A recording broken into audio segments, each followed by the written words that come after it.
Good morning, students.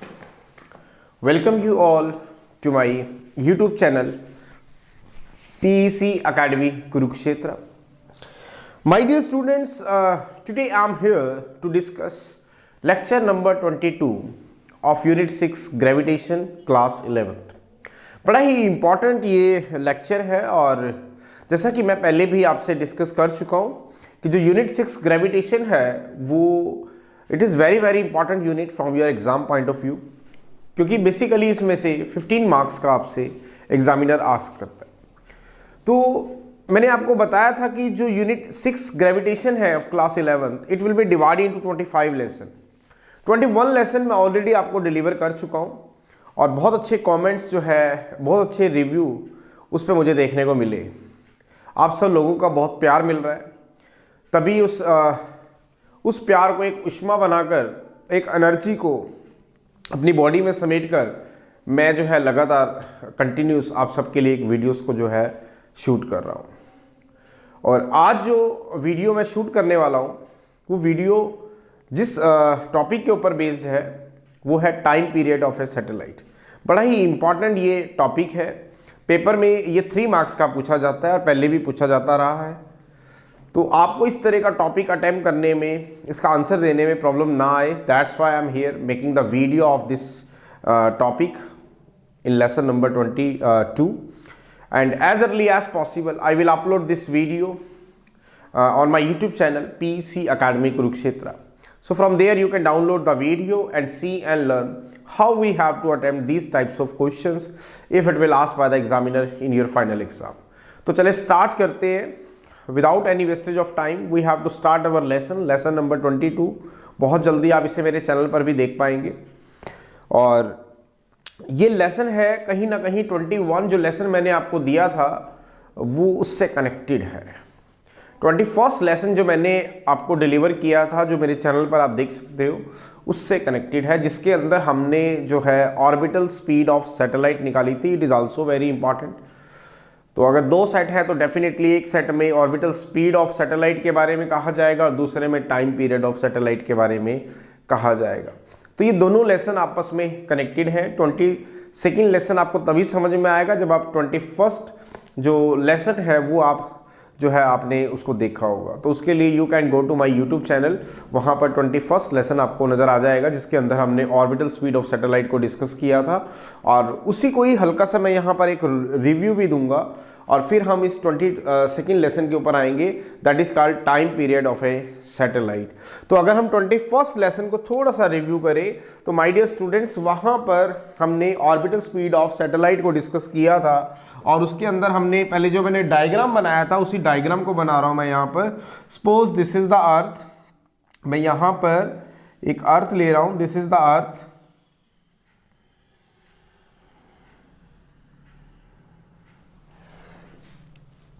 एक second wait करेंगे, थोड़ा सा ये सर्कल गलत बन गया है।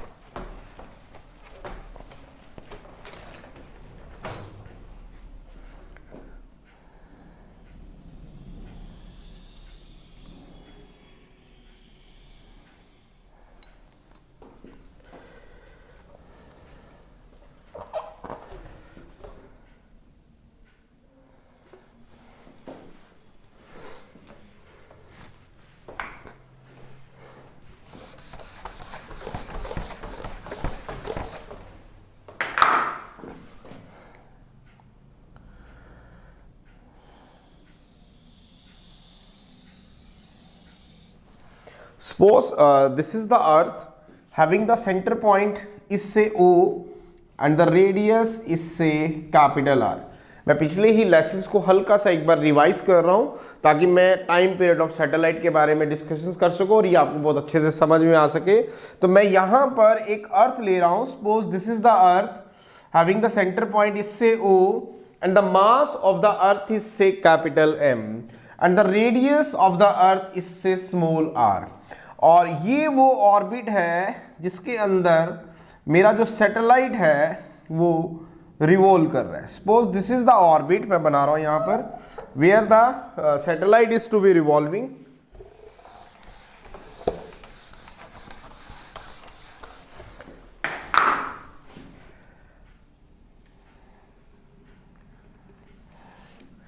Suppose this is the orbit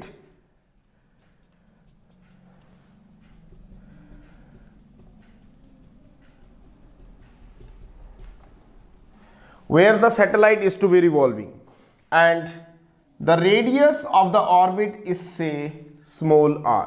मैं ऑर्बिट की रेडियस कितनी ले रहा हूं यहां पर, स्मॉल r ले रहा हूं। What is the radius of the orbit, that is small r।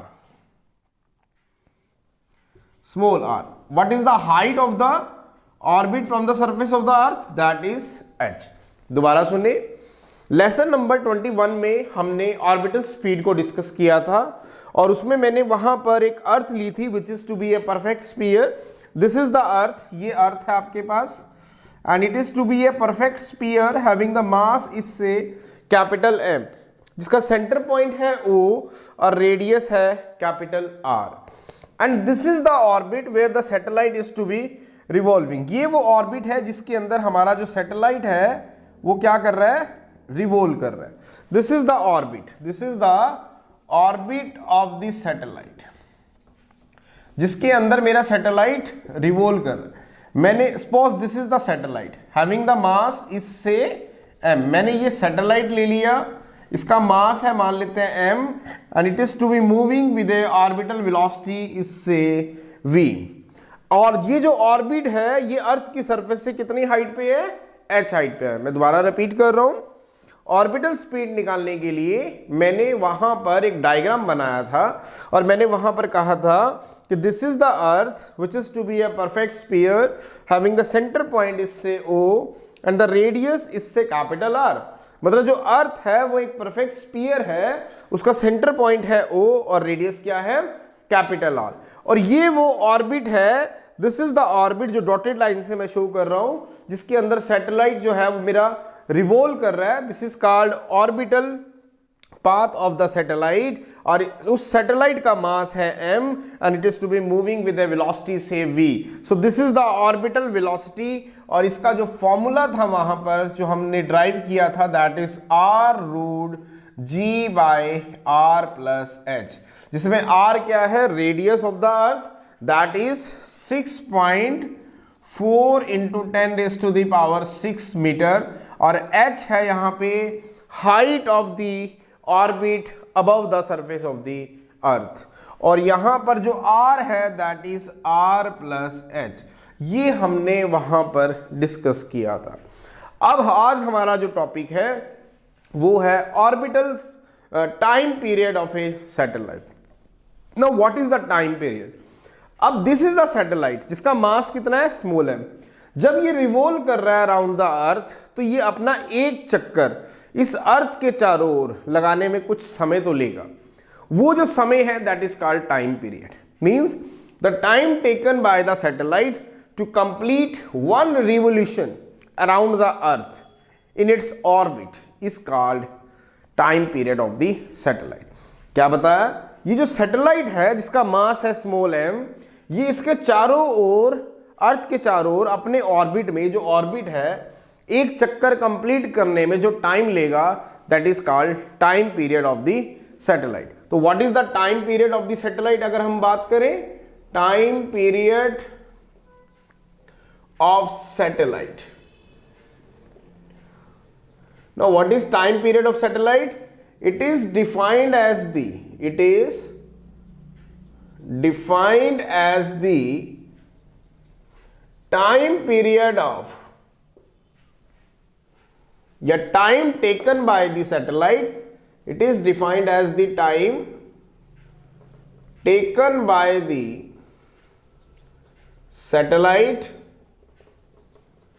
to complete one revolution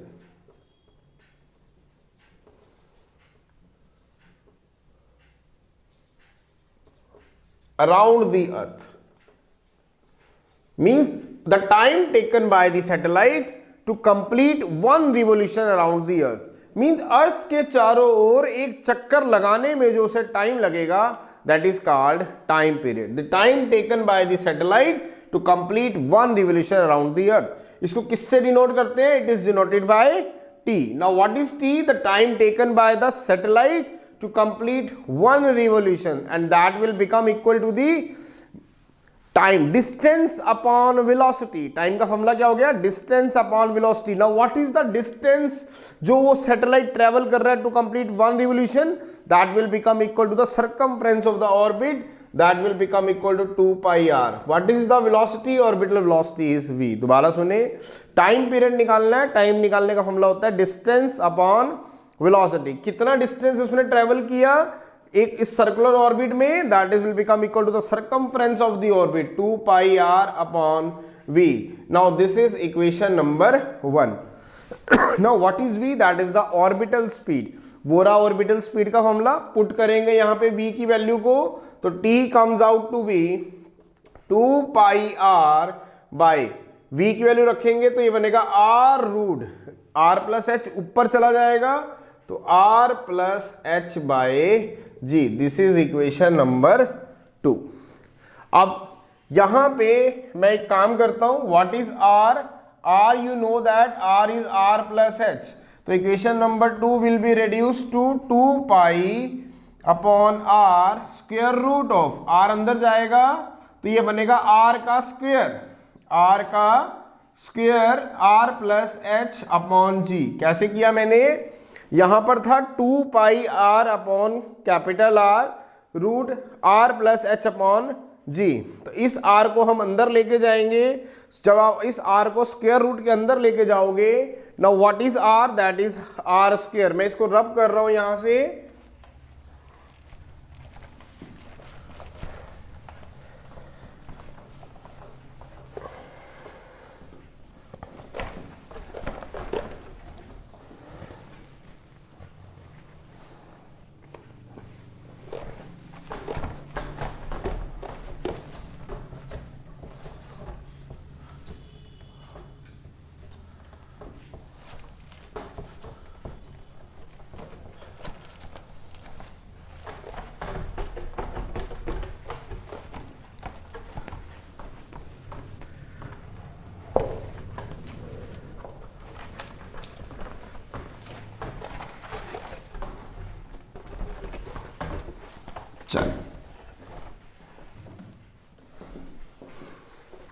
तो we have to calculate the time period कि जो सैटेलाइट है वो कितना टाइम लेता है अर्थ के चारों ओर एक ऑर्बिट में एक चक्कर को कंप्लीट करने. तो हमने देखा जो टाइम पीरियड था that is 2 pi R upon V. तो 2 pi R upon V, V की वैल्यू रखी R square root of R plus H upon G. What is the V? That is the orbital speed. अब r क्या था? r plus h. तो यहां पे इस r को अंदर लेके जाएंगे तो दैट इज r स्क्वेयर. तो ये बन गया आपके पास time period t is equal to 2 pi by r. Now what is r? यहां पे r की वैल्यू रखेंगे that is r plus h. तो square root of r plus h इसका होल क्यूब बाई g. ये हमारे पास फॉर्मूला आया किसका? टाइम पीरियड का. अब हम मान लेते हैं इस r को भी अंदर ले जाएं तो it comes out to be 2 pi by r.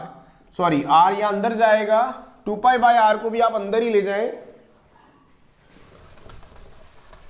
इस 2 पाई बाई r को अंदर लेके जाओ तो it comes out to be square root of 4 pi square upon r square r plus h इसका होल क्यूब अपॉन जी. मैंने क्या किया? इस 2 पाई बाई आर को स्क्वायर रूट के अंदर लेके गया तो 2 पाई बाई आर का होल स्क्वायर बनेगा 4 pi square upon R square R plus H का whole cube by G. Now अभी हमें जब मैंने इस डायग्राम में देखा तो earth is to be a perfect sphere, तो having density is say rho, जिस मटेरियल से वो बिनके बनी है. तो व्हाट इज द मास? अगर हम मास ऑफ द अर्थ की बात करें, मास ऑफ अर्थ जिसको मैं m से डिनोट कर रहा हूं that is density into volume. Now what is density? That is rho. What is volume? 4 by 3 pi. What is the radius of the earth? That is r, तो r cube. So m comes out to be 4 by 3 pi r cube into rho. And we know that, आप जानते हैं, what is g? That is gm by r square.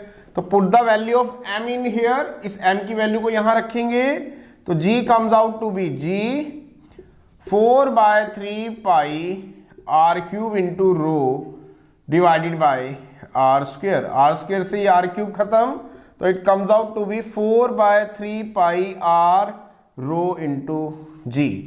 अब इस g की value को उठा के इस इक्वेशन नंबर 3 के अंदर रखें तो what is t? That comes out to be square root of 4 pi square upon r square r plus h, इसका whole cube divided by g की वैल्यू रखेंगे that is 4 by 3 pi r rho into g. इसको simplify करते हैं. This is 4 by 3 ये ऊपर चला जाएगा तो it comes out to be 3 into 4 pi square r plus h, इसका whole cube divided by r square into 4 into pi into r into rho into g. तो 4 से 4 कट गया, पाई से पाई कट गया और it comes out to be 3 pi r plus h, इसका whole cube divided by r की cube rho into G. लेकिन अभी मैंने आपको दिखाया था कि earth, this is the earth और इसके चारों ओर एक ऑर्बिट था और वो ऑर्बिट अर्थ की सरफेस से h हाइट पे था. अगर मैं कहूं कि वो ऑर्बिट जो है अर्थ की सरफेस के बहुत क्लोज लाइज करता है, इट मीन्स अगर if the orbit is lying very close to the surface of earth, it means h is less than r. It means r plus h is approximate equal to r. तो यहाँ पे put करेंगे तो t comes out to be root 3 pi. Now what is r plus h? That is r cube divided by r cube rho into g, and it comes out to be 3 pi by rho into g. This is equation number 4. This is the time period. अब यहां पे equation number 2 पे आए. अगर मैं यहां पे equation number 2 की बात करूं तो इसको थोड़ा सा मॉडिफाई कर लेते हैं. अभी हमने कहा the orbit is lying very close to the surface of earth, तो यहां पे रखें, इसका मतलब r प्लस h कितने के बराबर है? What is the value of r plus h? That is r. तो यहां पे रखेंगे तो t comes out to be, यह आएगा हमारे पास 2 पाई. आप यहां पे वैल्यू रखें r plus H. Yes, very good. यहां वैल्यू रखेंगे r plus H is equal to r. तो यहां पे r को अंदर लेके जाएंगे तो ये बना था हमारे पास r square r plus H by G. इसका मतलब ये रिजल्ट आया था आपके पास 2 pi by r square root of r plus H का होल क्यूब बाय जी. इस रिजल्ट को मैं यहां पर यूज करने वाला हूं. कौन सा रिजल्ट? इस रिजल्ट को मैं यहां पे यूज करूंगा. We have to put what is r plus h? that will become equal to r. तो r plus h को हम क्या कर रहे हैं? r कर रहे हैं. तो this will become equal to r cube. This will become equal to r cube. इस r को अंदर लाएंगे तो it will become equal to r square. तो this is r square से ये r खत्म हो जाएगा. So the result will comes out to be, कितना आया? t is equal to 2 pi square root of r by g. Now what is r? You know very well. What is radius of the earth? That is 6.4 into 10 की power 6 meter. Now what is value of g? 9.8 meter per second square. After putting the value in here, what is pi? That is 3.14. The value comes out to be 84.6 minute. It means अगर हम time period की बात करें तो वो जो satellite जिस orbit में रिवॉल्व कर रहा है, if it is lying very close to the surface of the earth, then its time period of revolution around the earth is 84.6 minute. It means an satellite which is to be revolving in a orbit, वो जो satellite जिस orbit में revolve कर रहा है, if it is lying very close to the surface of the earth, तो उसका जो टाइम पीरियड ऑफ रिवोल्यूशन है वो है 84.6 मिनट। तो an orbiting a satellite which is to be revolving in an orbit which is to be lying very close to the surface of the earth, the time period of revolution for is 84.6 minutes. So this is the time period of satellite जो हमने find out किया, किसका, एक satellite का अर्थ के चारों ओर उस orbit में रिवॉल्व करने के लिए, मींस एक कंप्लीट जो उसने circular path around the earth अपने ऑर्बिट में लिया। If its orbit is lying very close to the surface of earth, then its time period of revolution is 84.6 minute. So this is the article. बड़ा ही important ये article था, अगर paper में ये आर्टिकल आता है तो आपने इसी तरीके से इसका डेरिवेशन जो है फाइंड आउट करना है with the help of orbital speed, जिसको हम पहले डिस्कस कर चुके हैं। तो बड़ा ही इंपॉर्टेंट है, पेपर में इस तरह के जो आर्टिकल्स हैं, जो डेरिवेशंस है, वो डेफिनेटली आस्क किए जाते हैं। तो आपको इस तरह के क्वेश्चंस अटेम्प्ट करने में प्रॉब्लम ना आए, that's why I am here making the video on this question, and as early as possible I will upload this question on my YouTube channel PEC Academy Kurukshetra. So from there you can download the video and see and learn how we have to attempt these types of questions if it will asked by the examiner in your final exam. So at last, my dear students, again I'm saying, if you like my videos, like my work, like my effort, then please don't be forget to subscribe my channel. My channel is PEC Academy Kurukshetra. तो अंत में मेरे प्यारे विद्यार्थियों, अगर आपको मेरा काम पसंद आ रहा हो, मेरे वीडियोस, मेरा चैनल, मेरे एफर्ट्स अगर आपकी प्रॉब्लम को सॉर्ट आउट करने में आपकी हेल्प कर रहे हो, तो प्लीज़ मेरे चैनल को सब्सक्राइब जरूर करें। My channel is PEC Academy Kurukshetra. धन्यवाद। जय श्री कृष्णा, जय गुरु जी।